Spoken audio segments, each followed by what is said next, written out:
నమస్కారం. ఘంటారావానికి స్వాగతం. ముందుగా ప్రధానాంశాలు. వరుసగా రెండోసారి లోక్సభ స్పీకర్గా ఓం బిర్లా మూజువాడి ఓటు ద్వారా ఎన్నిక.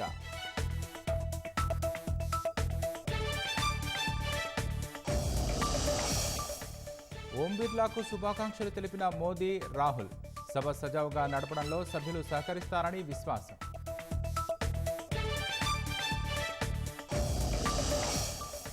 ఢిల్లీలో మూడో రోజు సీఎం రేవంత్ రెడ్డి పర్యటన. మంత్రివర్గ విస్తరణ, చేరికలపై అధిష్టానంతో చర్చ.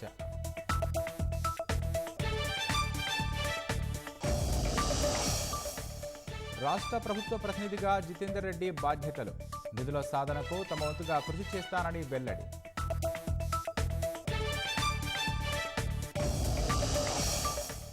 అమెరికాలో 5గురిని పొట్టన పెట్టుకున్న దుండగుడు. తుపాకీతో కాల్చుకొని ఆత్మహత్య చేసుకున్న నిందితుడు.